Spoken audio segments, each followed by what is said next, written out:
The wind that poured through the shattered windows of Maegor's holdfast smelled of burnt cedar and cold sea salt, mingled with the coppery ghost of old blood.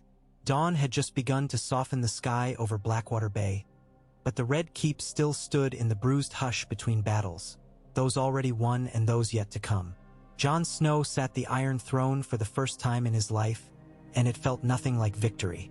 The throne's blades pressed through the back of his black leather jerkin, pinpricks along his shoulders and spine, as if the melted swords of Aegon's ancient foes were impatient to taste living flesh again. His brow was slick with sweat, though the morning air was cool. The hall below him was littered with the scent of tallow and smoldering rushes, and the torches guttered as fresh dawn seeped through the crenellations. Beneath the high septon's cracked mosaic, the nobles drawn from every corner of the realm shifted in uneasy semicircles, eyes bright with fear or calculation, faces swollen from nights without sleep. Jon's own eyes flicked from one banner to the next. The dire wolf of Stark unfurled at last south of the neck, the kraken of Pike, tattered and begrudging, the golden rose of Tyrell, budding again after wildfire and ruin, the white sunburst of Dorne, brought north by Prince Quentyn's retinue in thinly disguised defiance of his uncle's counsel. All of them, for this heartbeat, knelt before him. But Jon could taste the tremor beneath their vows the way a hunter hears the hush of snowfall before an avalanche. Somewhere below the throne, at the foot of the dais, Arya Stark stood sentinel in sable leather and chain, a slim blade on each hip. She wore no heraldic cloak, no heavy badges of office.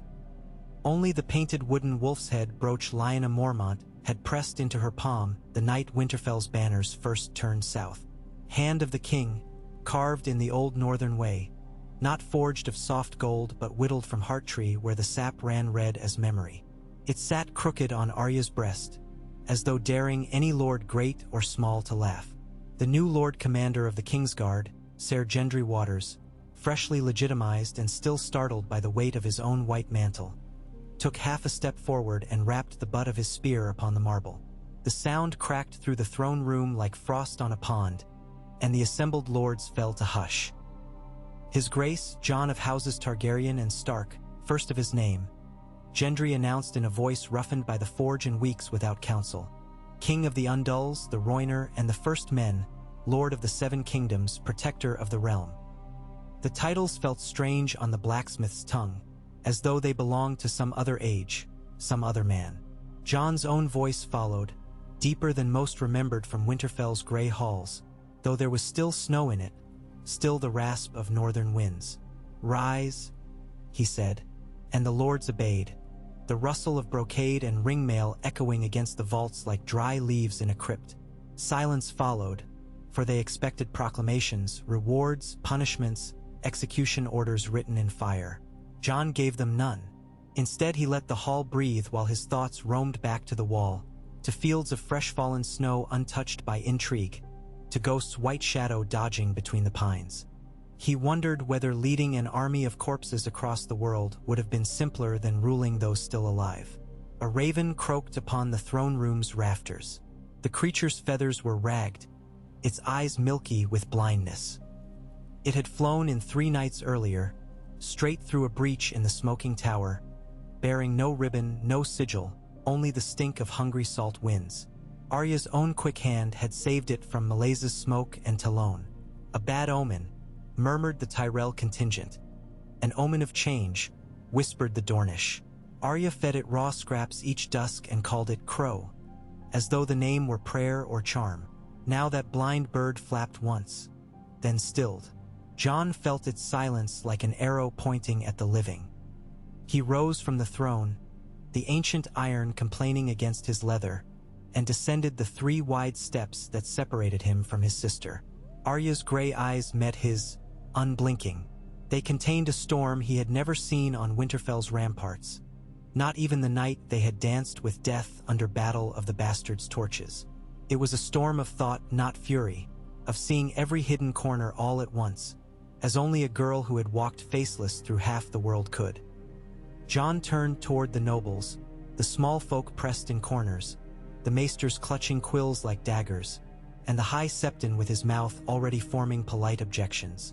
Snowborn breath steamed from Jon's lips, though the torches had warmed the hall. "My hand of the king," he said, placing one scarred palm on Arya's wooden brooch, "will speak first," and with that he stepped aside, letting the kingdom see the shape of change. Arya's voice was low and carried little of the formal cadence Sansa used in council, yet every corner of the throne room heard her. It was the voice of the quiet godswood when a girl trains alone at dusk, the voice of Stoneheart murmuring vengeance, the voice that ends lies before they finish breeding. "Every lord and lady here," she began, "knows what war has cost your houses, your coffers, your fields, and your children." The statement drew a ripple. Tyrell faces turned pale as parchment. Greyjoy shoulders stiffened beneath scorched silk. Bracken and Blackwood glared in suspicion of each other even now. Arya's eyes brushed them like knives before settling on the thickest knot of Lannister retainers, gold lions dulled by travel dust. "Some of you," she continued, "have broken faith with crowns before ours and others. Some of you have seen your oaths redeem you. Here today you will swear again. Swear not to iron or dragons, but to the living, because death remembers when the living forget." That was as close as she would come to invoking the long night in open court. Jon felt a flicker of gratitude. Reminders of the dead beyond the wall still rattled the dreams of too many men. Instead, Arya spoke of bread and barley, of rebuilding the burned fishing villages along the Mander, of rearming the Night's Watch, now half children and half ghosts, so that no hunger for vengeance sent broken men north to dig up old shadows. She spoke of roads to bind the kingdoms the way Dragonfire once had, of dikes to hold back the spring floodwaters predicted by maesters who charted the seasons like cruel astronomers. She spoke of justice, and of it falling equally on great and small when spilled blood cried out. And then she paused, only a heartbeat, but enough that Jon wondered if she might mention Sansa's absence. The Queen in the north had sent ravens each dawn, her words measured, supportive, edged. She promised grain and lumber for the capital's rebuilding, but also made plain her folk would not kneel again, not even to a brother once thought bastard. Arya's pause held that tension between the marble pillars, but she let it pass unvoiced. Sansa's letter would be answered in private, sister to sister. Politics could wait for tender wounds to close. Instead, Arya unsheathed needle, not raised, but held flat across both palms, as though presenting a gift to a friend. "This was forged long ago for a girl who wanted to dance," she said. "I learned my steps on battlefields and across a cruel sea. I will dance them now beside my brother, and woe to the lord who tries to cut in." A hum of uneasy laughter washed through the hall, growing louder until even the Dornish smirked behind their mantles. The High Septon, old, stooped, sweat shining on his tonsured scalp, cleared his throat. "Grace and piety bid us rejoice in the ending of old wars," he squeaked. "May we beg his grace and his hand to choose the most devout for the new council, that the faith—" Arya's steel flashed. Needle's point pricked the air just shy of the Septon's breast, steady as sunrise. "The council will be chosen from those who bled for the realm, not from those who once sold indulgences from gold cloisters," she said. "But if you wish to preach humility, your high holiness, you may begin by kneeling." The Septon's knees struck marble before he fully understood, eyes wide, mouth quivering in prayer. Jon said nothing. This was Arya's lesson, and it was taught. When at last she stepped back, sheathing needle, Arya turned to Jon, and something eased in her shoulders, some weight they alone could share. He mounted the dais again and faced the hall. "Swear your fealty," Jon commanded, "and return to your people to mend what war has broken. You have one turn of the moon to begin the work. After that, the throne will judge." It was a simple decree, without poetry or grand promises, but vows began at once. The Stormlander lords, led by Lady Lyanna Mormont herself, for Bear Island had no greater to send, spoke first, voices raw with the memory of Dragonfire that had raised King's Landing only moons before Daenerys fell. The River Lords, still tasting ashes from their endless feuds, followed. The Reach gave obeisance in soft cadences of courtly grief. The Ironborn rasped theirs like an oath to drown gods, while Dorne withheld final words, offering instead a promise to parley in the cool of dusk. Hours later, the throne room emptied of lords and banners. The blind raven still perched above, turning its ruined head as though listening for storms on distant coasts. The torches extinguished one by one under slow-moving servants' hands, until only embers glowed like dying stars on the marble floors. Jon found Arya waiting at the foot of the throne. Her leather doublet was damp at the collar, boots scuffed from pacing. She looked smaller once the great doors had closed behind the last lord, but her eyes remained bright as freshly honed steel. "You handled them," Jon said quietly, "better than I could have." "They were children in a practice yard," Arya replied with a shrug. "Children with daggers hidden behind their backs." She tilted her head. "You'll need a maester who isn't afraid of girls with swords." "Sam is already riding south," Jon said, the ghost of a smile warming his lips. "He'll mend quills and egos alike." "Good," Arya said. "Then let silence linger." Jon knew what question brewed in that pause. Ghost. Nymeria, the wolf's blood that still bound Stark children no matter thrones or crowns. But Arya did not voice it. Instead, she looked past him, up at the twisted blades of the Iron Throne. "You'll hate that chair by winter," she muttered. "I hate it already," Jon admitted. "Then stand, don't sit," Arya advised. "Let them chase you through corridors and battlements until they forget their old dreams of sitting in your place." Jon studied the hall, the high windows catching the first spill of noon, the cracked tiles where dragonfire had scorched the map of Westeros set into the floor. Somewhere deep below, the Red Keep's crypt tunnels still whispered with secret fires left by alchemists long dead. The city around them was raw, healing, afraid, but it was alive. "Come," he told Arya, offering his arm like he had years ago when they were children playing at courtly dances for old Maester Luwin's amusement. "There is work to be done." They walked side by side through the deserted throne room, their steps echoing against ancient stone. Above, the blind raven beat its wings once, twice, and settled. Outside, the city bells began to chime the hour.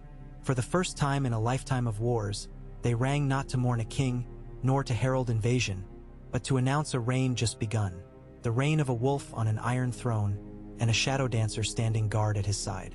That first afternoon was consumed by the counting of coffers and blades. Lady Brienne of Tarth limped into the Tower of the Hand bearing a ledger heavy as an anvil. "The crown's debts," she explained, "and the crown's future debts, should we feed the city." Ser Davos came after with a map of the Blackwater's ruined docks, pointing out where new pylons could stand once Tyroshi engineers arrived with granite piers. Gendry laid out a forged chain of command for the city watch, one link for each 100 men sworn to the new order. Arya listened, her fingers drumming along the dagger at her belt, her mind darting always to the shadows behind every offer of aid. When the room grew too thick with numbers, Arya slipped away to prowl the courtyard where small folk queued for loaves. They gaped at the sight of a hand without sigil or train of scribes. She knelt to speak with fisher girls from Blackwater Rush whose parents had drowned beneath Dragonflame. She taught a crippled boy from Flea Bottom how to grip a waterskin one-handed. She traded a smile for a story from an old woman who remembered King Aerys screaming in the night. Their griefs filled Arya's heart like cold water in a cracked cup. She carried them back to Jon as dusk bled across the bay. The king was alone in the solar, hunched over parchment that bore Sam's round script. Lists of grain yields from the Reach, tallies of winter stores in White Harbor, scrawled pleas for chainmail and picks from miners in the Westerlands whose shafts had collapsed 2 moons past. Jon looked up at Arya's step. Darkness ringed beneath his eyes. "Still breathing?" she asked, sinking onto the bench opposite. "Breathing." Jon set the quill aside and folded his hands. "I sent ravens to Sansa. The North will keep its crown, but we will weave trade like stitches." She agrees for now. For now is enough. Arya tipped back her head. The city will starve before midsummer if the Reach doesn't honor their oaths. Tarly's boy has offered to escort grain ships himself. Jon's mouth twisted. And if those ships burn at sea, then the Reach will lose more than grain. Arya's voice was flint.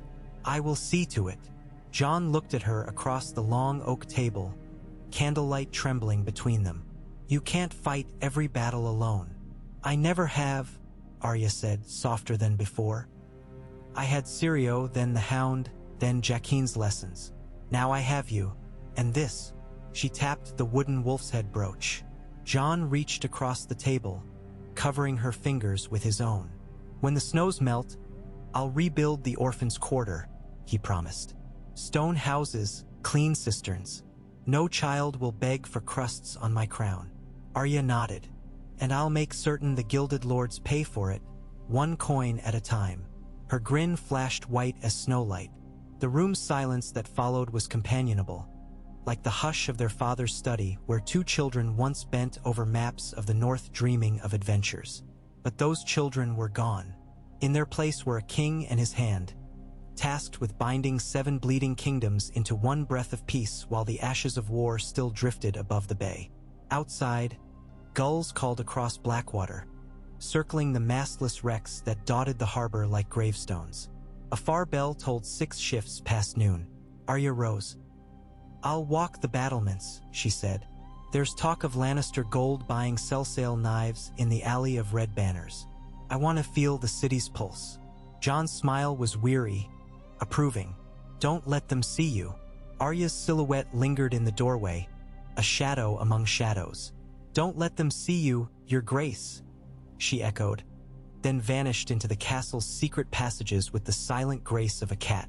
Jon remained alone with parchment and flickering flame.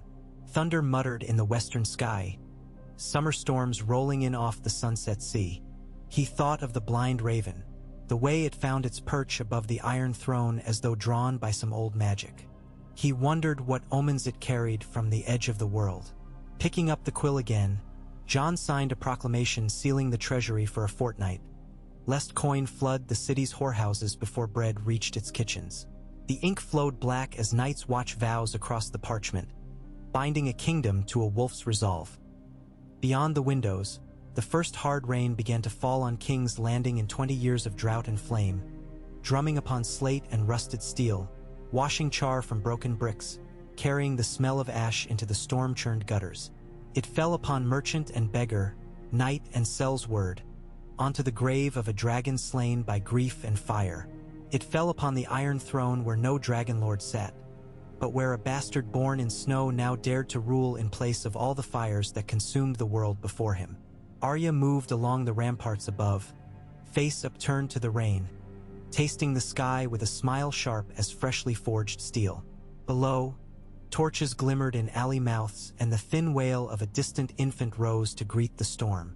The new age had arrived beneath thunder and salt, and in that roaring silence between lightning strikes, a promise sharper than Valyrian steel was forged. One of blood and loyalty, of vengeance tempered by justice, of 2 wolves who would hunt together until every shadow either bent the knee or broke beneath the weight of a north reborn upon southern stone. Midnight's candles had burned to guttered pools by the time the first assassin came. He moved with quiet purpose through the vaulted servants' passage, half a level below the Tower of the Hand. The torch brackets there had been left unlit in haste.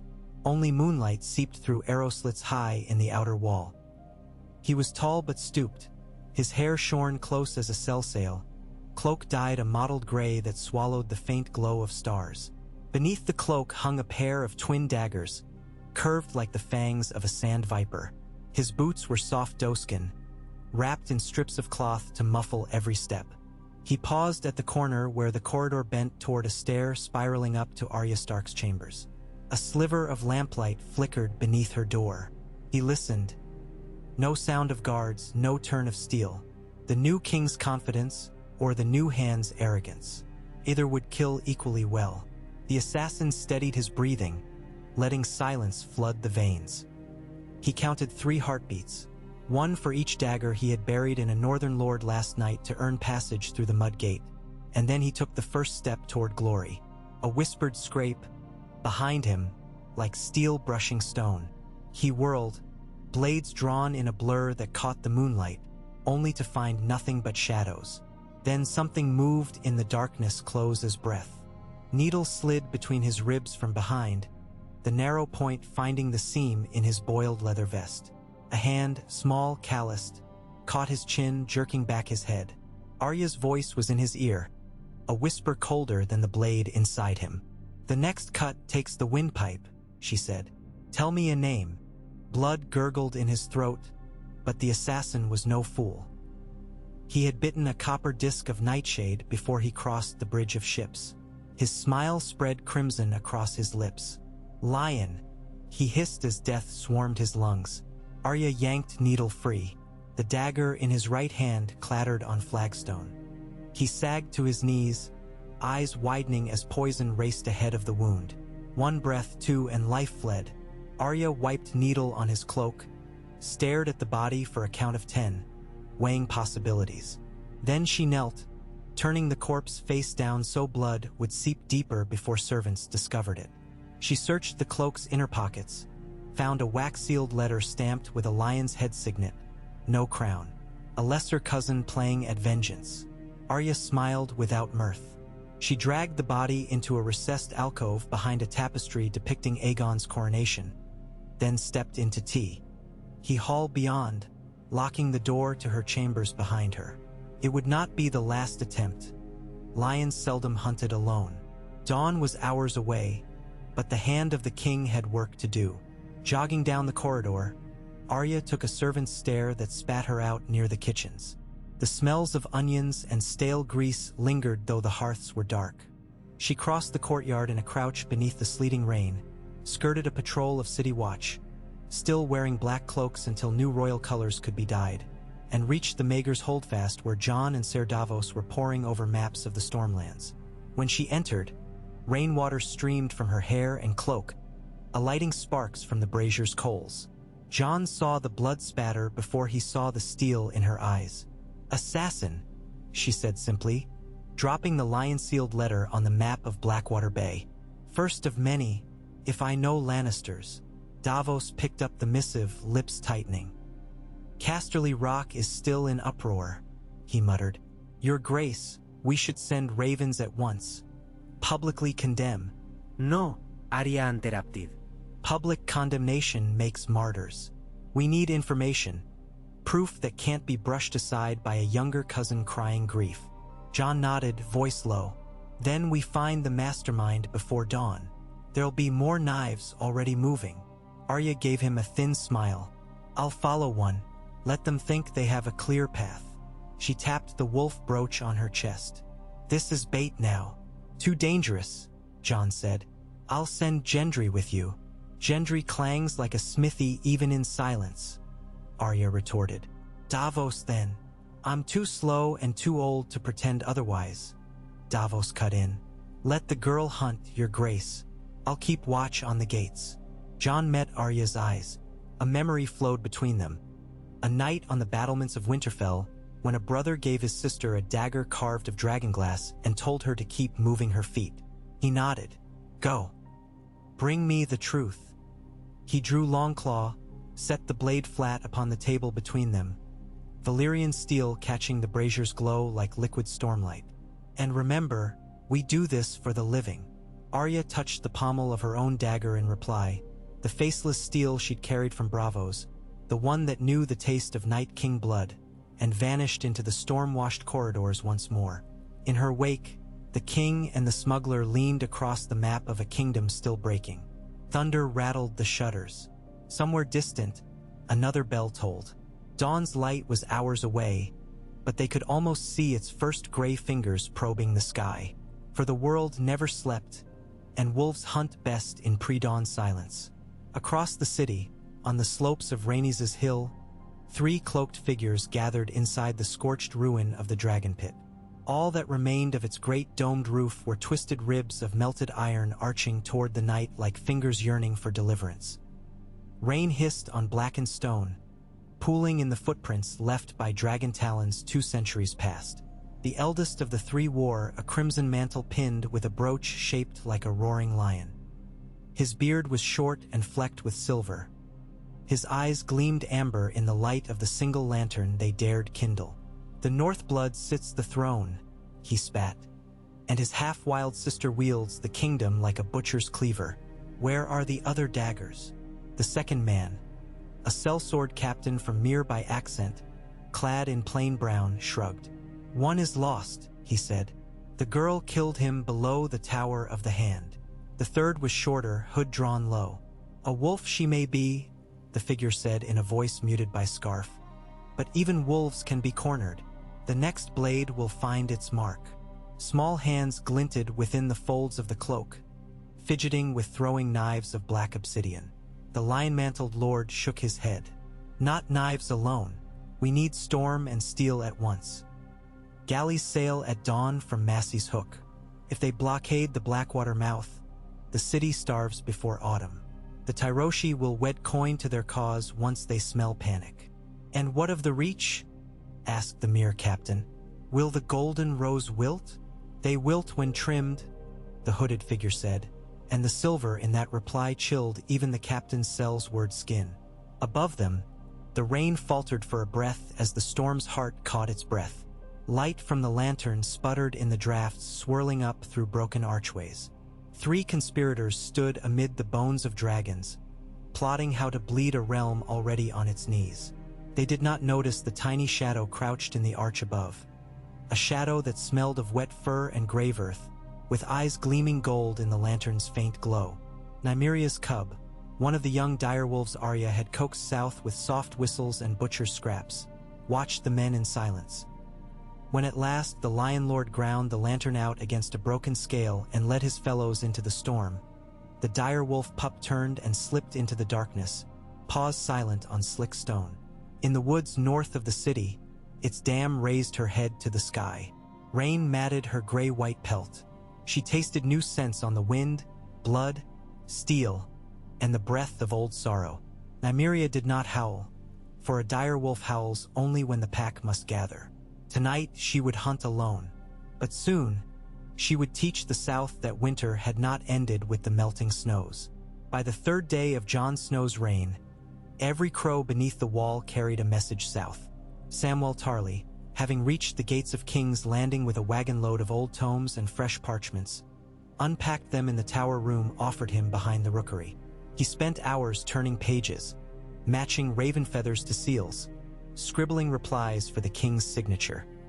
When Arya barged in near supper time, tracking mud across the flagstones, Sam barely looked up. They found fresh dragonglass seams beneath Dragonstone, he reported, and iron mines in the northern hills of the Stormlands untouched since the dance. Enough to forge pikes for every farmhand from the Trident to the Arbor. He paused, blinked up at Arya's face, and at the smear of blood dried along her cheek. You look well, she smirked. Better than the lion I left in the black cells. She dropped a ring before Sam. Gold, set with a ruby carved in the shape of a roaring lion's head. He carried 6 of those. Payment for cell sales at Storm's End. The dock's master counted 17 cell sale captains missing from their usual dens. We'll need Gendry's watch doubling patrols along the quays. Sam swallowed. 17. 7 save us. He scribbled a note. I'll have ravens to Storm's End by dawn. Maybe Lady Cassana will. Cassana's wanting silver for saltfish these days, Arya interrupted. We need leverage, not please. She paced, boots leaving wet prints. Is there mention in those dusty books of Baratheon debts still unpaid? Bastards needing legitimizing? A vow broken that could shame their banners. Sam rifled parchment. Stannis borrowed northern timber once. Never repaid House Manderley for 250 warships 6 years ago. Perfect, Arya said. Wyman loves a ledger. He'll squeeze Storm's End until coin bleeds from its stone walls. She turned to go, then halted, eyes softening. Sam. Thank you. He blushed, stammered something about duty, then watched her vanish down the stair like a shadow chased by dawn. Sam sighed. The world had not grown simpler under a king who spoke softly and a hand who wielded daggers rather than quills. Yet for the first time since the Wall, Sam felt hope stirring like warm embers beneath half-alive ash. And beyond the rookery's windows, the rain eased, leaving the air tasting of salt and promise. Down in the black cells, A lion cub of Casterly Rock wept into his shackles. On the steps of the September of Baylor, small folk gathered to hear blind sparrows preach of wolves who would feed the hungry. And on the prow of a sail galley slipping from a forgotten cove, a red-haired captain clutched a pouch of ruby rings and prayed to no god anyone south of the narrow sea had named. The Game of Thrones had begun anew, but its rules were changing, one stealthy heartbeat at a time, beneath the steady gaze of a king who once knew nothing and a hand who knew too much. The wolves did not need fire. They had memory, steel, and the unyielding cold that shapes men willing to rise when all else falls. And as the long summer finally broke beneath storm clouds rolling in from every point of the compass, Westeros braced for a winter unlike any it had ever imagined. A winter forged not of snow and ice, but of relentless, watchful resolve. Night deepened. In the Tower of the Hand, Arya knelt before a wooden chest she had brought from Winterfell. She lifted its lid gently. Inside lay faces, pale leather masks stretched on delicate frames, the souvenirs of bravos and beyond. A mother, an old man, a merchant prince, a kettle-black guard. She traced each one with a fingertip, recalling the taste of their names on her tongue. They watched her in mute accusation, or perhaps in quiet praise, for each belonged to a lesson that had carried her here. Fresh parchment lay on her desk, blank but for the gleaming point of needle set across it like a ruler. Arya dipped quill in ink and began to write her list anew. Names once crossed out returned with fresh context. Others joined them for the first time. At the top, in letters small and precise, she wrote 2 words, "Save them." And beneath, like echoes, she listed those who would stand between wolves and the living. She would not recite the names aloud, for that charm had lost its comfort now that she served the realm, not vengeance. Still, writing them bound them, promised them endings one way or another. Outside her window, the blind raven glided past, wings silent against the night. It landed on the merlin opposite, cocked its white eye toward Arya's flickering candle, and cawed, a flat, broken note, like a story half-remembered. Arya set down her quill, candlelight pooling in her eyes like liquid glass, and whispered into the hush, "Not tonight. Tonight I guard." She rose, blew out the flame, and slipped into the corridors where shadows danced. Somewhere below, Jon Snow stood with Davos and Gendry over the city map, plotting patrol routes, supply chains, repair schedules. Somewhere, Selsails set sail for war. Somewhere, a dire wolf hunted. And everywhere, the night waited, listening to the steady drums of rain and hoofbeats and human hearts. The Iron Throne, once forged for dragons, now bore the weight of wolves, and the realm would learn what teeth and loyalty could carve from iron and ash. End of first installment. Approximate 45,000 characters. Let me know when you're ready for the next segment, and we'll continue weaving Jon and Arya's long vigil. The bells of King's Landing began tolling matins when Arya Stark stepped onto the highest rampart of Maegor's Holdfast, wet leather squeaking with every movement. Dawn's pale mantle had only just lit the sea mist, and the city below looked painted in gradients of pewter. Slate roofs beaded with rain, ash-gray gulls drifting above the tideless Blackwater, alleyways cold and empty except for rats fat on the last week's grain wagons. Somewhere in the square of the Father, a one-eyed preacher droned that winter wolves now ruled in place of dragons, and the small folk muttered prayers, some in relief, some in dread of memories still too raw to name. Arya watched smoke coil from new-hewn chimneys where bakers kneaded what little flour had trickled in overnight. Those barrels had come upriver on flat-bottomed skiffs that slipped through the darkness between the teeth of a fledgling blockade, and she meant to keep that path open if it cost her every ounce of skin and steel she owned. Behind her, the silent door at the top of the tower opened. Jon Snow emerged, hair unbound, black cloak still soaked by the last storm. The Iron Throne had left fresh cuts across his shoulders, and a bandage peaked above his collar. He nodded toward the bay where 3 Tyroshi carracks rode at anchor under striped sails. "They arrived an hour before dawn," he said, voice hoarse from parchment dust and too many vows. "Their captain's refuse inspection. Say they're only waiting on wind." Arya snorted. "Waiting on coin more like. How many soldiers do they hide below deck?" Enough to burn the docks, John answered, and the weight of those words shivered in the leaden air. Davos thinks we still have 2 days before a full ring closes the Blackwater's mouth. I think we have one. A gull shrieked and flapped away to the broken masts littering the shallows. Arya followed its arc. Then we strike before the ring forms. John folded arms tight against the dawn chill. Strike with what? Half of our ships were scuttled to stop Cersei's wildfire. The rest need caulking and canvas we can't afford. Not ships, Arya said, eyes narrowing on the distant silhouettes. Fire and fear. He glanced sideways.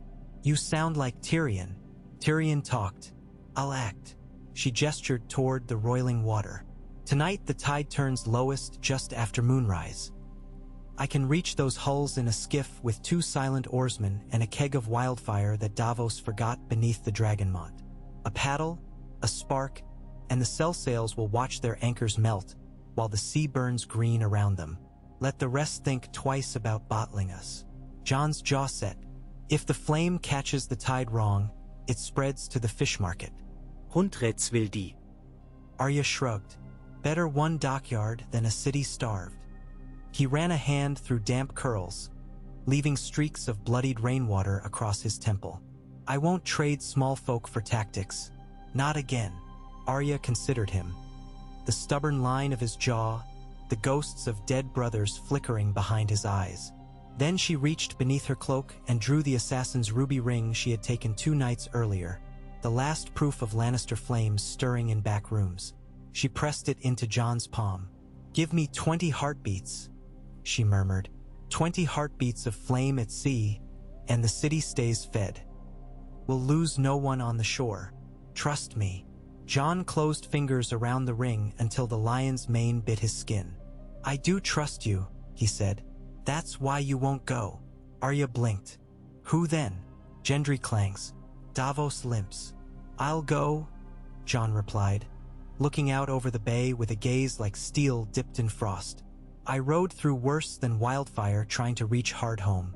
If the gods demand a king's ransom, let them take it from me. She nearly laughed, nearly, but the sound caught behind old ghosts in her throat. The realm can't afford your heroics. Not while daggers still hunt every corridor.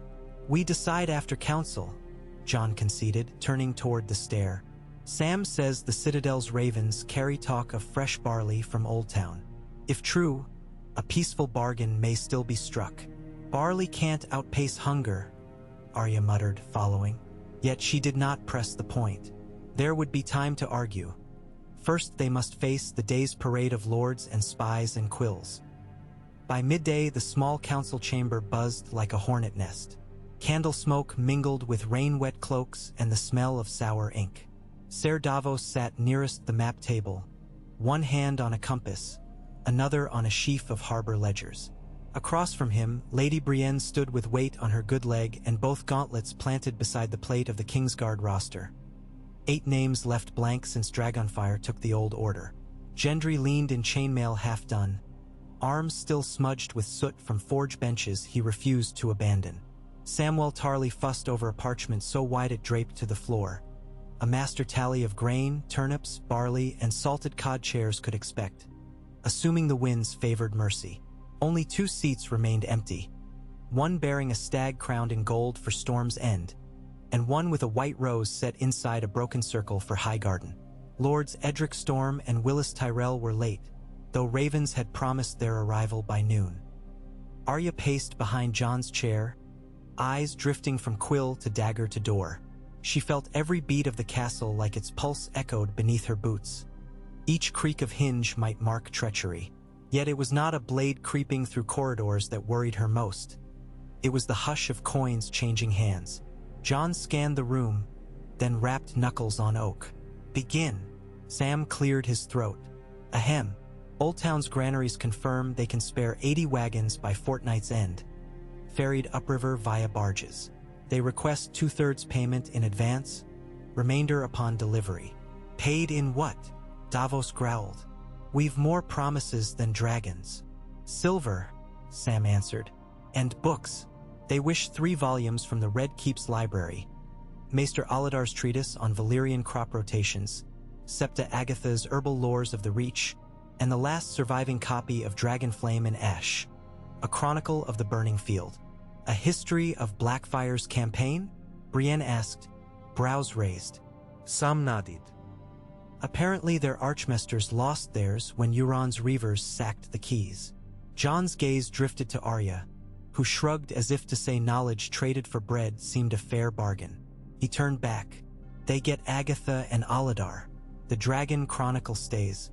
Too many lords already dream of new fire. Agreed, Davos said. Now High Garden. The doors swung open with a clash of steel haft. In strode Willis Tyrell, cane clicking, rose-cloaked shoulders glossy from rain. Beside him limped Edric Storm, face still sun-scarred from Dragonstone smithies, but eyes bright as summer fields. Guards with half-polished helms followed, then slammed the doors shut. Grace, Willis began, bowing awkwardly above his twisted leg. I beg pardon for tardiness. Storm winds forced our barge to drift past the Honeywine. Edric knelt one knee, and my men delayed at every toll gate, counting arrows. Jon inclined his head. Rise, bring news. Willis braced on his cane. The Reach stands ready to ship grain, but one obstacle remains. Lord Redwine refuses to lower duties on his straits. No vessel passes Arbor without paying thrice the usual tithe. Arya's hand settled on the dagger's hilt.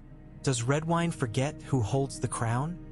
His memory sours fast as his wine casks, Edric muttered. He saw the last crown burned by Queen and bells.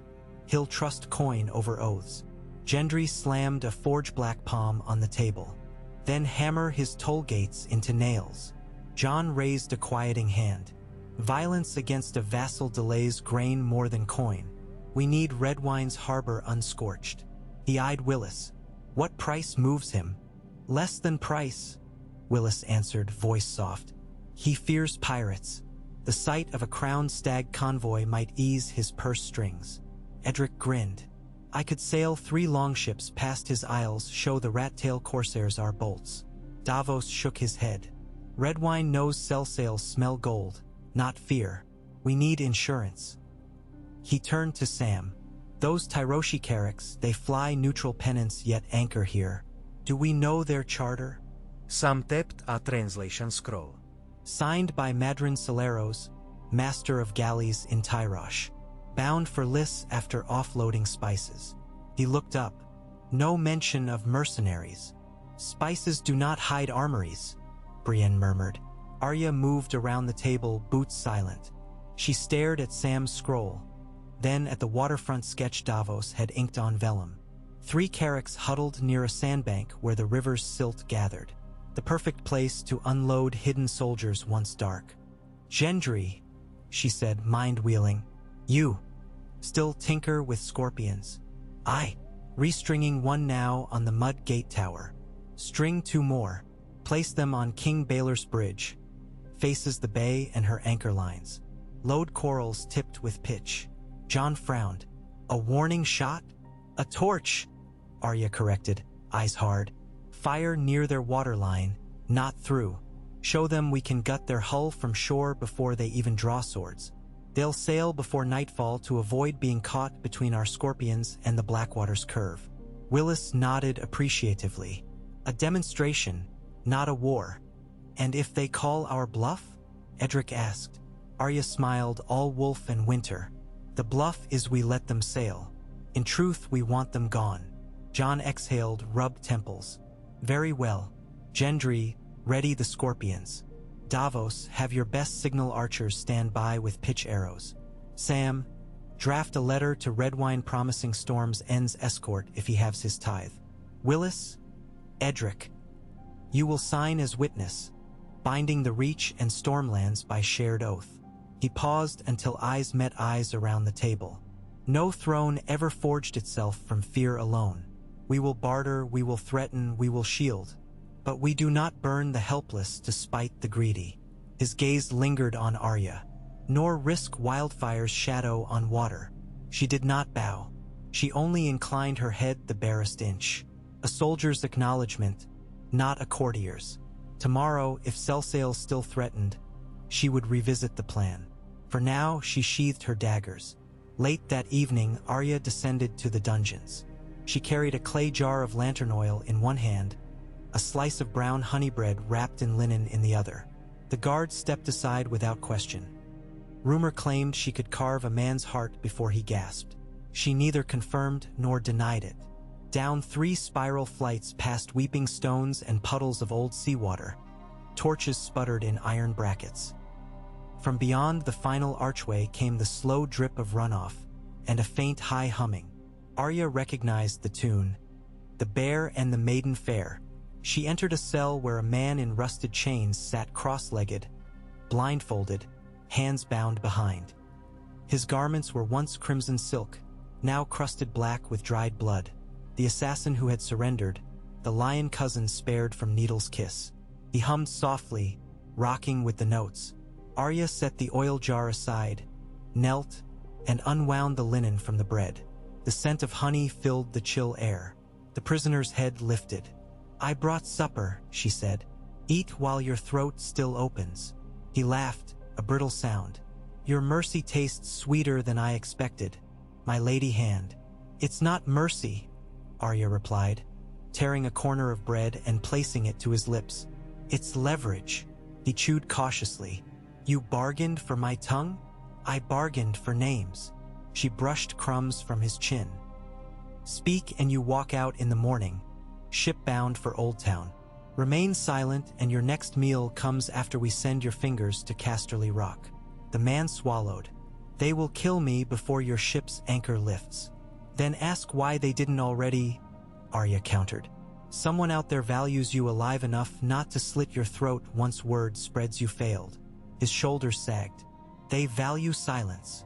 They value terror, cousin," Arya said, voice cooling. "But terror is a blade that dulls. Yours already chipped on my small knife." She offered another bite. "Speak." He breathed through his nose. "You promise safe passage?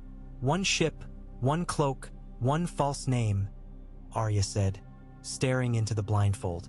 "Then you vanish west, perhaps the Summer Isles. I care not."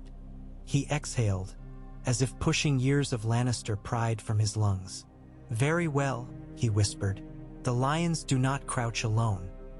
Vultures gather at the dragon pit beneath a red torch by midnight on the moon's first quarter. A hooded woman pays them. She wears no sigil but bears a ring of obsidian set with shards of queer sky iron. They call her the Nightingale." Arya's heart lurched. Nightingale. She remembered a silent girl with violet eyes and bravos who trained under the kindly man but vanished after stealing faces from the hall. Rumors claimed she had sailed west to Lys, peddling death for princes. That girl's knives were said to cut through armor like candle wax. If the Nightingale traded coin for Westerosi blood, even Arya's blades would meet their match. "How many sells words?" she asked. 5 companies pledge once gold arrives," the cousin said. 2 are Lyseni corsairs now anchored off Redwine Straits disguised as spice runners. Arya cursed under breath. That explained Redwine's sudden toll hikes, bribes disguised as tariffs. She rose. "Tonight I see ships burn." The prisoner flinched. "You said safe passage." Arya met his hidden eyes. "And you will have it, lion. But before dawn." She pulled a small vial from her belt. "Drink. Dreamless sleep. When you wake you'll be far from this war, if my friends sail swift." He hesitated. "Poison." "Not tonight," Arya replied. He drank, trusting or desperate. Moments later his head drooped. Arya bound him anew, laid him on straw and whispered, "If you lie, I'll find you." Faces trade like coin. She left the cell, heart racing like a hound unleashed. Nightingale, cell sales, blockade. The city's lifeline narrowed with every hour. She needed a blade harder than steel, an edge of surprise. She would field it herself. Thunder cracked over the bay as midnight approached. Rain returned in sheets that blurred torchlight along the walls. High above the mud gate, Gendry's scorpions gleamed, pitch-coated quarrels loaded. Archers huddled beneath dripping awnings, oilcloths shielding their bowstrings. Davos stalked the parapet, counting heartbeats between lightning flashes, timing the gaps to know when clouds might retreat. Below, Arya eased a narrow skiff from a mudbank. Her oarsmen were two shadows in black, Rory, a mute butcher's son, and Tana, a washerwoman whose brother died under Tywin's march. They owed Arya favors. The faceless girl had saved them when Freys hunted Stark loyalists. Favors are coins one cannot refuse. A small cask of wildfire, sealed with copper wax, sat between them. Green wisps curled from cracks as if eager to taste air. Arya's daggers rested at her thighs. Over her heart she wore the wooden wolf brooch. She chose no armor, weight-doomed stealth on river tides. Across the water the three Tyroshi carracks bobbed. Their watchfires burned in hooded lanterns. Rain steamed off decks. "Row steady," she murmured. No splashes. Rory pulled oars with silent power. Tana matched. The skiff slid like a ghost across the mirror-black tide. Each oar-stroke counted off in Arya's head. 800 feet to the nearest hull, then 50 to rope netting that dangled from stern. Rain-cloaked sound and moonlight. Perfect. Halfway, lightning lit the bay, white glare exposing ship masts against swirling clouds. Arya froze, heart hammering. No shout came. Lanterns remained hooded. The thunder drowned any flicker of suspicion. She allowed 3 breaths, then tapped Rory's shoulder. Row again. They reached the lee of the first carrack. Barnacles scraped the skiff's rail. Arya tied a line around the wildfire cask, shoved the lid to expose green sludge. Sulfur stung her nostrils. She smeared pitch along the cask's rim. One spark would ignite a fountain of hell. She motioned upward. Tana's grapnel hissed through rain, caught the rope ladder. The washerwoman hauled herself up with surprising grace. Arya followed, silent as needle titchnet in a loom, boots finding gaps. Rory remained below, oars ready for sprint. On deck, 2 sail sails lounged beneath a tattered awning, dice clacking on a barrel top. They grumbled in Myrish. Nightgale's coin had likely not reached them yet. They were bored, half-drunk. Arya slipped behind stacked crates, crept to the mainmast where tar pails sat waiting for caulkers. She dipped a rag, wound it round an arrow Tana handed her, then whispered, "We climb down, set flame, row fast." Tana's eyes were wide but steady. She nodded. Together they backed toward the ladder. Lightning forked again. Thunder followed. The dice players laughed at fate's applause, throwing again. Arya descended last, her weight featherlight. She took the cask rope, guided it to dangle just above waterline. Rory eased skiff away to stretch rope taut. Arya struck flint to steel once, twice. Sparks cascaded into rain and died. Third strike, the rag sputtered orange. She dropped the arrow into pitch on the cask lid, watched flame blossom sickly emerald. A hissed spread. She slashed the rope. Wildfire plunged, struck Blackwater, cracked open. Green horror erupted, drowning the hull in screaming light. Sail sails above shrieked as deck planks scorched. Arya threw herself into the skiff. Rory pulled. Tana hauled. Oars cut water furious. Behind, the first carrack's sides splintered under heat. Tar seams burst. Screaming men leapt into fire only to disappear in hissing jade. The conflagration leapt across churning water toward the second ship, licking stern to prow with otherworldly hunger. Rain smothered some, but wildfire clings to liquid like madness to broken men. Trumpets blared on city walls. Gendry's scorpions creaked, launching quarrels tipped in pitch toward outer sails. Flames met storm, orange and green whirled into ghastly blossoms, lighting the entire bay brighter than dusk. From atop the mud gate, Davos watched sails ignite, then raised a torch signaling archers to hold. Enough. Fear had been minted, no need to spend more lives. Arya's skiff shot beneath King Baelor's bridge as sail sails cut moorings, desperate to flee. 2 carracks staggered ablaze. The third turned north, sails slack, but a quarrel smashed through its mainmast. It veered aground on a shoal where tide would smash hull to splinters by dawn. Within an hour, the bay water glowed green only in dying patches. Rain hammered the flames until they coughed and faded. Smoke stank of burnt linen, hair, spilled spice. Dead men drifted face down, charred armor jingling as waves nudged them. The tide carried everything outward, as if eager to bury the memory beyond the cliffs. Arya landed at a small jetty below the Red Keep. Gendry met her, shoulders draped in wet chain, face smeared with ash. He stared at the faint jade glow still pulsing on the water like ghosts. "Jon will scold," he said softly. Arya shrugged. "Jon will sleep easier when the docks breathe." Together they climbed the steps. High above, bells rang. Not alarm, not mourning, but a strange exultant clangor. The small folk had woken to see foreign warships in ruin. They cried out in wonder. The Wolf King's hand had lit the river like dragonfire yet spared the shore. Hope flickered where ashes once reigned. At sunrise, Jon stood on the battlements overlooking the bay. Smoke drifted thin as spider silk. Gulls wheeled above shattered hulls. Davos spoke quietly beside him, recounting the night. The single eruption, the cell sail's retreat, minimal loss of life on city shores. Jon listened, frowning, but when Arya approached he said only, "You calculated the tide well." She inclined her head. "All I needed was 20 heartbeats." He sighed, leaning on the parapet. "The realm cheers. Redwine will fold by noon, fearing the next skiff aims for his vineyards." He met her gaze. "Yet wildfire still haunts my dreams." Arya's expression softened. "Nightingale haunts mine.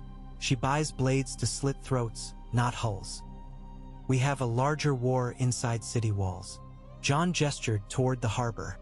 "Then let this fire be the last.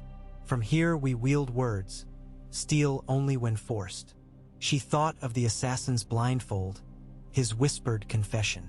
She considered telling Jon of the Nightingale's ring, of Braavosi legends. But he had a kingdom to feed. Burdens must divide. She nodded. "I will hunt in silence, not alone." Jon placed a hand on her shoulder. "Ghost tracks with Nymeria beyond the Rose Road Treeline. Davos sends scouts. We will stand with you." Arya's lips curved. "Then we stand." They turned as a horn sounded from the city gate. Willis Tyrell's outriders arrived, escorting grain wagons painted in green rose sigils, Redwine's first payment for safety. Behind them rolled Stormland longships laden with dried cod. Edric's banner snapped white in the blossoming breeze. Small folk crowded the streets, cheering, waving rags like flags. For a heartbeat, Arya heard Summerhall songs ring across cobbles, and she remembered being a child chasing cats, tasting lemon cakes, never imagining thrones and daggers. A new chapter began this dawn, but war's pages still bled beneath the ink. She would write her lines in shadow and steel, while Jon penned decrees in quill and conscience. Between them stretched 5 hours, 5 days, 5 winters of toil before peace might bloom. Wolves must endure. As bells pealed, Jon Snow lifted his gaze toward gray skies clearing to the east.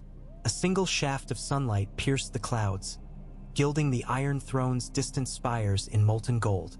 Yet the blades there would draw blood again. He felt it like an iron brand against his spine. He exhaled, tasting salt, smoke, and the promise of barley loaves rising in street ovens by afternoon. Below, Arya slipped away along the wall walk, cloak billowing like a dark wing. She had faces to find, secrets to pry open, and a ghost in obsidian to corner. Nightingale would learn the cost of hunting wolves in their new den. And somewhere beyond hearing, 2 dire wolves raised their muzzles to the morning and sang. One song lonely, the other fierce, twining into a harmony the South had never known. The sound rolled across fields, through broken battlements, and out to sea, where shattered masts drifted like gravestones, and where, beneath the quiet waves, wildfire still glimmered, an emerald promise that the North had come, teeth bared, to guard the living at any price. Rain fell as a fine silver veil across King's Landing for 9 days without pause, drumming on cracked slate and clearing the air of soot.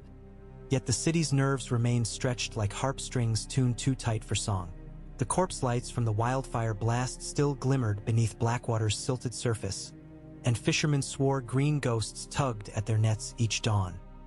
In the markets, they spoke of a wolf king who could summon dragon fire, and of his shadow sister whose knives guided storms.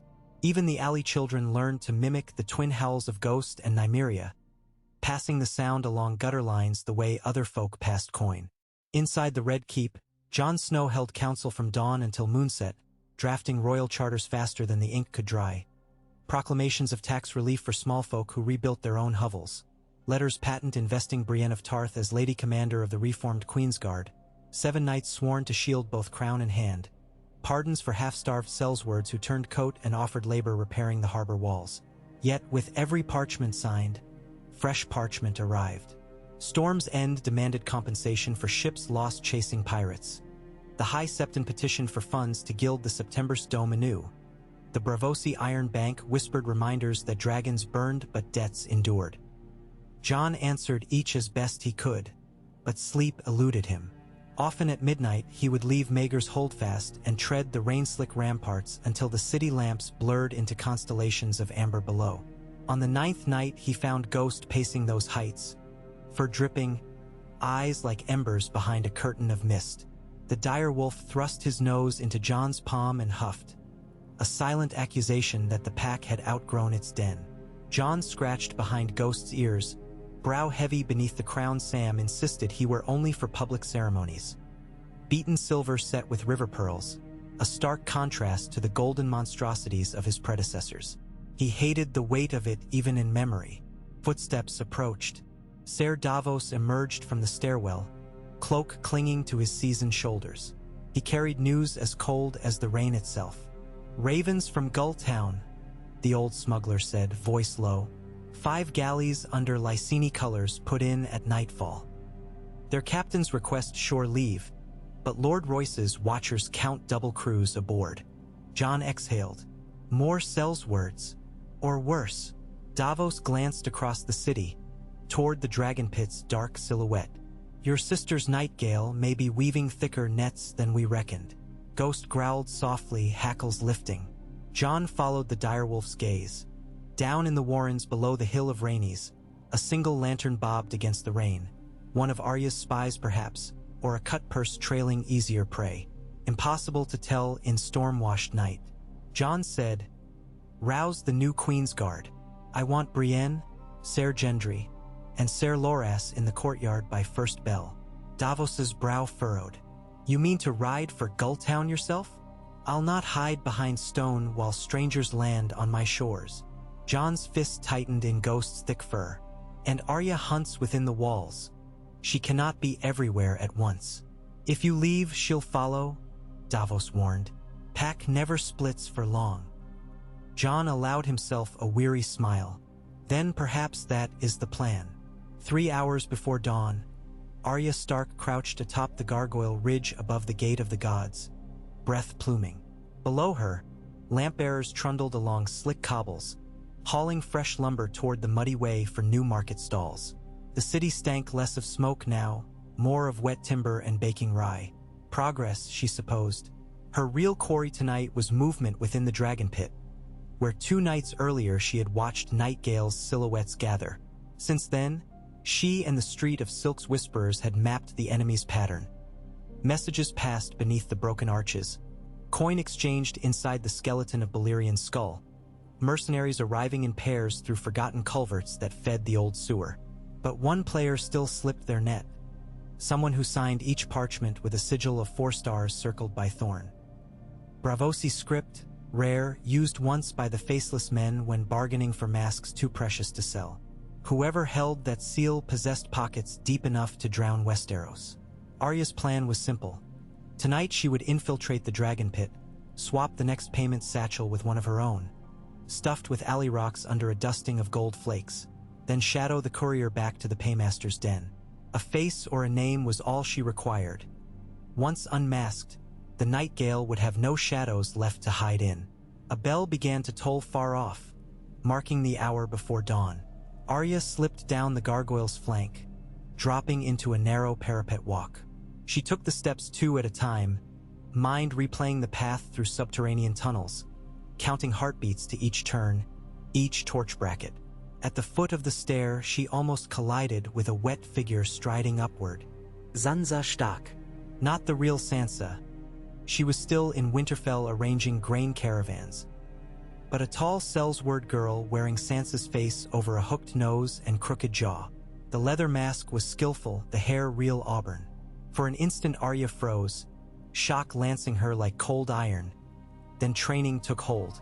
She slammed the impostor against the wall, dagger at throat. "Who sent you?" she hissed. The mask's eyes widened in terror. "I know no names," the Sellsword whined in a guttural accent. "Paid in black coin to walk the walls, nothing more." Arya pressed harder. "Black coin from Bravos? AI, some Lysini man he." The rest ended in a wet gurgle, an obsidian dart, jutted from the Sellsword's neck. The body sagged, dead before it hit stone. Arya spun, blades drawn, but the walkway lay empty. Only rain and distant thunder. Somewhere out on the city roofs a figure melted into darkness, too swift to follow. Arya crouched over the corpse, peeled the mask free. Fine Bravosi work, sewn sinew, powdered pearl for lifelike sheen. She knew of one artisan still alive who could craft such a piece, and he owed fealty to the house of black and white no longer. Nightingale indeed. Arya pocketed the mask. The hunt had become personal. At sunrise, the corridors outside John's solar smelled of boiled leather and horse sweat.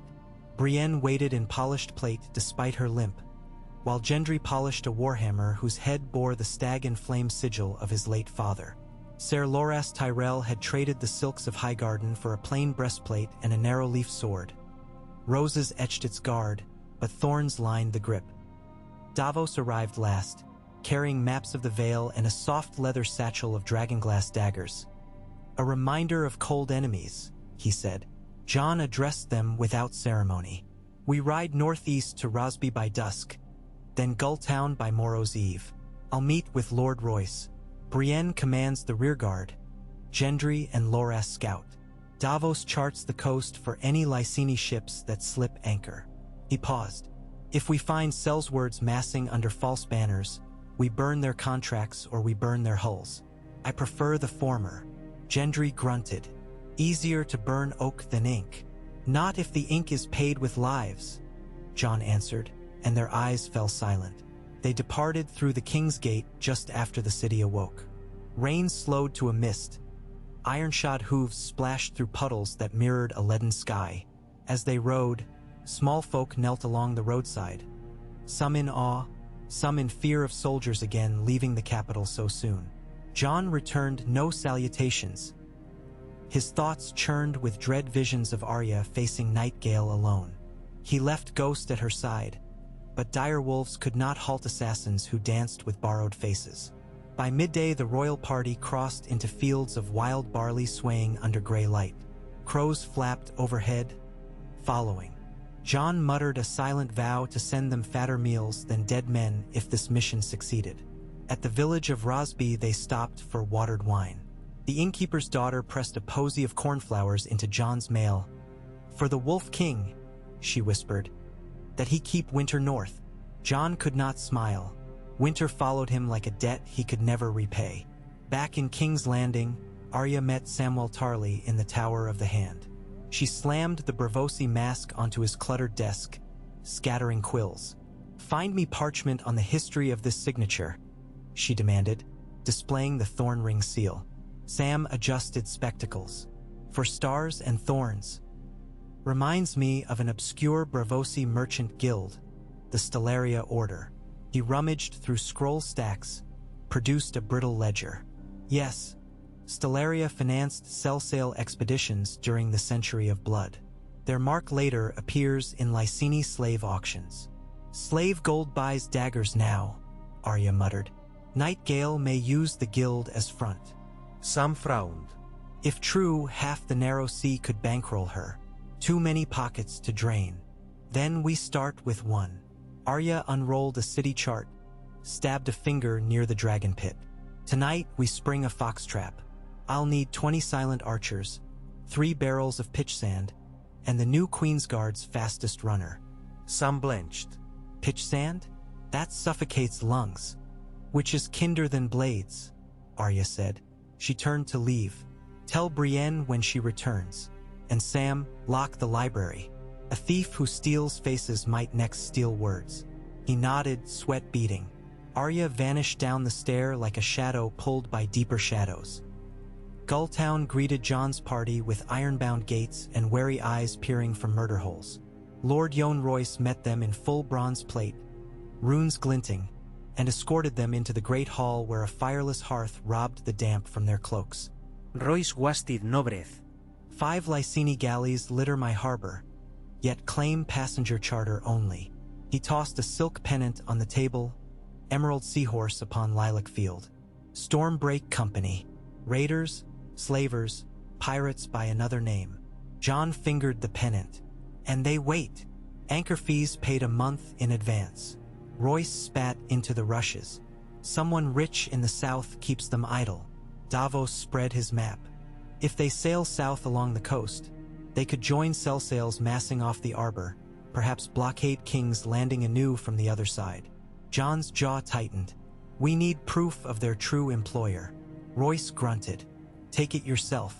I'll lend you 3 of my best Waynwood quiet men. At moonrise, we board their flagship under banner of inspection. Risky, Loras noted, but his eyes kindled at the prospect. Gendry tapped his warhammer's haft. Risk weighs less than chains around the city. Jon nodded. We move at night. Stars hid behind low clouds when Jon stepped onto the deck of the Lysini flagship Sea Promise. The Lysini captain, a gaunt man with ruby earrings, bowed with oily flourish. Honors, your northern majesty, he purred. Yet sad to say my holds are but spice and silk. Jon's eyes adjusted to dim lanterns. The deck looked tidy, no excess arms stacked near the forecastle. Yet the stink of oiled chainmail drifted beneath deck boards. He raised a hand. Royce's scouts fanned out. In the aft cabin, Davos pried open a cedar chest. Inside lay sealed letters bearing the thorn ring sigil. Jon slit one.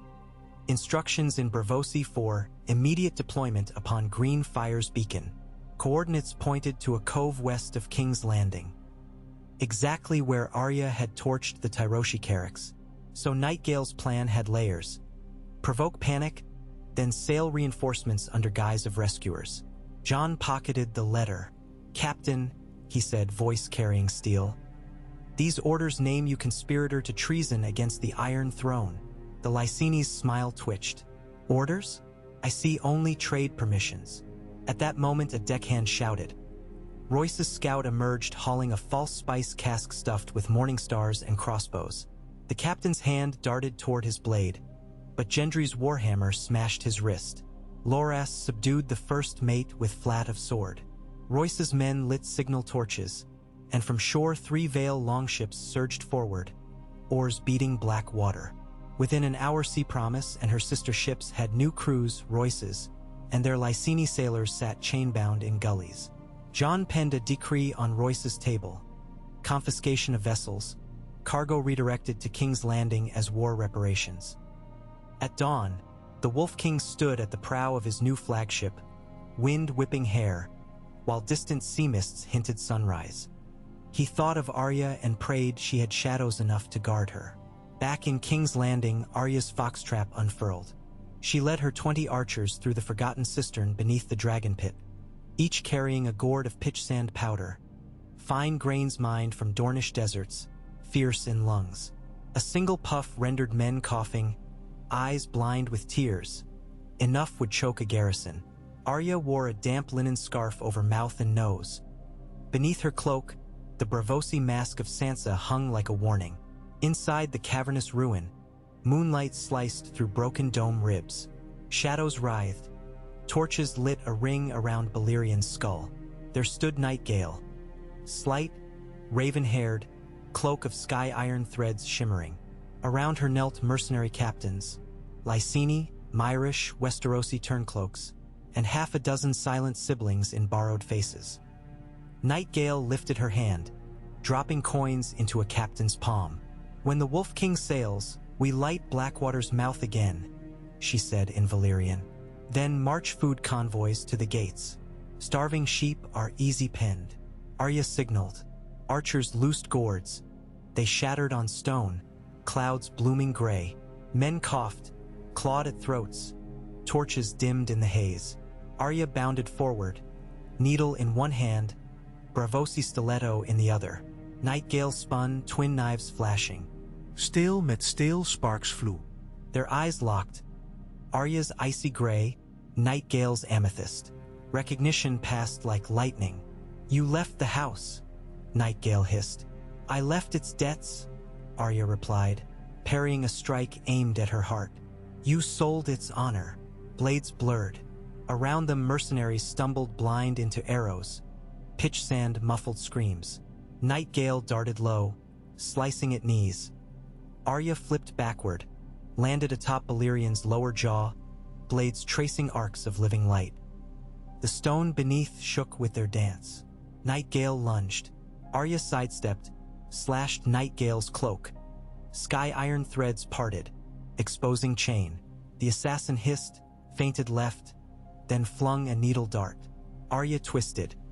The dart nicked her shoulder, burning cold. Poison, manticore venom if rumor true.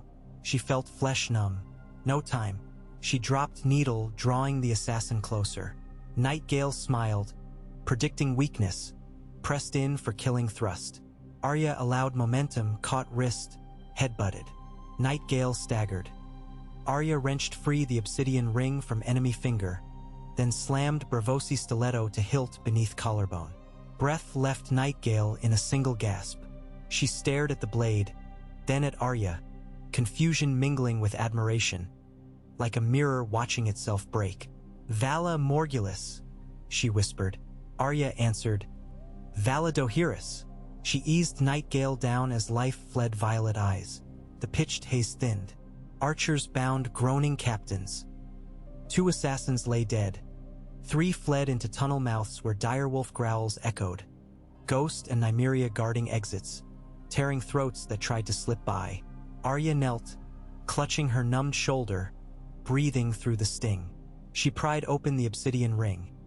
Inside, folded parchment bearing a single name, Timor Tallheart, master of coin in Bravos, chief factor of Stellaria.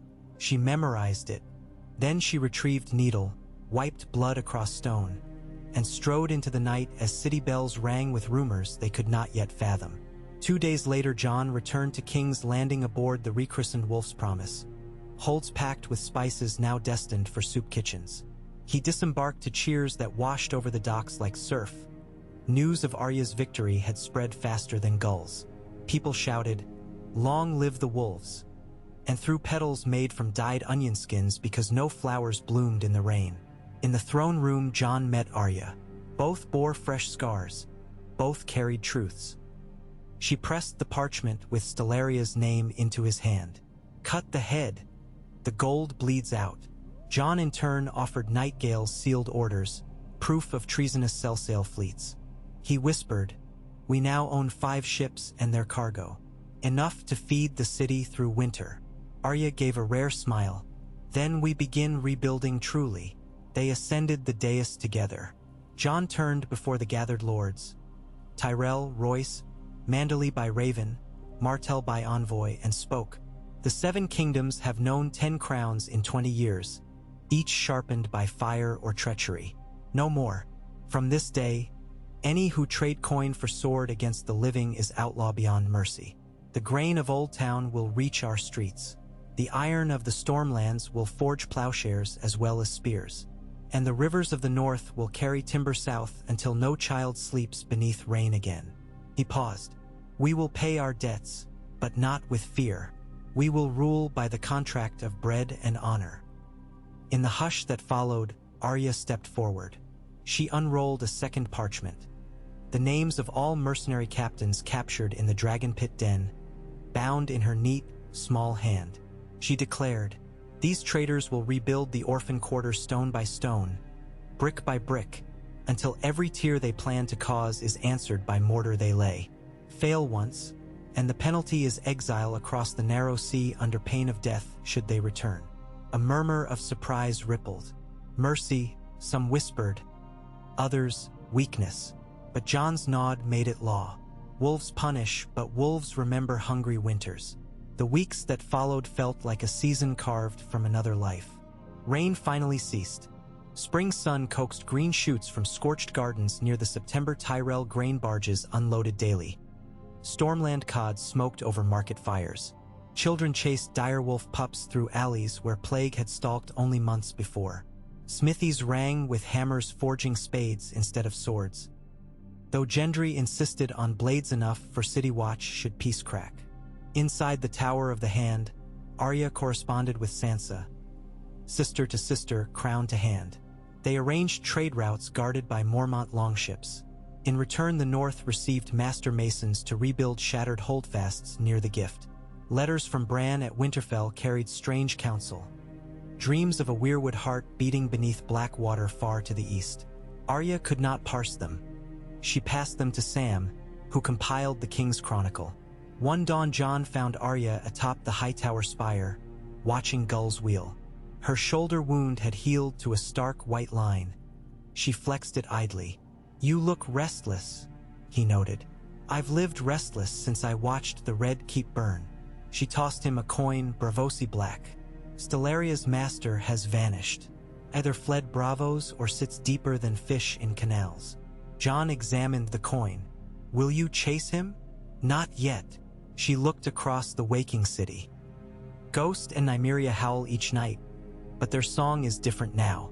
Warning, not mourning. Something stirs across the sea. When it sails, we'll know. Jon's gaze followed hers toward the horizon where sunrise gilded the narrow sea. "Whatever comes, we will stand together." Arya's smile held a shard of the girl who once chased cats. Always. They descended the tower, shoulder to shoulder, king in hand, while below them the city's bells began to ring the hour of work. Anvil echoes, market cries, children's laughter braided into a symphony of life refusing to bow. And though shadows still lurked beyond sight, for that morning at least, the wolves of Winterfell guarded the realm not with fire, but with resolve carved from ice and tempered by the steel of shared blood. Night settled scented with primrose and fresh-baked grain loaves. Jon walked the gods wood buried deep within the Red Keep, a secret grove nurtured from northern saplings Sansa had sent south. Beneath the pale-barked heart tree he knelt, whispered thanks to nameless old gods for every breath allowed to the living. He felt the stillness ripple, as if leaves listened. When he rose, Arya stood at the entrance, cloak hooded. "Ravens from the wall," she said softly. Tormund writes, "Hunters found a shipwreck of strange black wood on a shore of shattered ice. Symbols carved like stars within thorns." Jon's blood chilled. Stellaria across the sea? Or something older, deeper? He met Arya's steady gaze. "How long do we have?" "Long enough for hope," she answered and extended her hand. Jon clasped it. Together they left the godswood, dire wolves pacing in their shadows, and stepped once more into the corridors of power, ready to carve the next chapter word by word, blade by blade, through whatever darkness chose to rise. The Iron Throne waited, silent, blades catching the glow of torchfire, remembering every king it had cut. Yet it did not define them. They defined it, shaping iron with will forged beyond the wall, beyond fear, beyond fire itself. And somewhere a blind raven watched from high rafters, white eyes reflecting a kingdom learning to breathe again beneath the guardianship of wolves. End of next installment. Approximately 5,300 words. Let me know when you're ready for more, and we'll carry the story forward.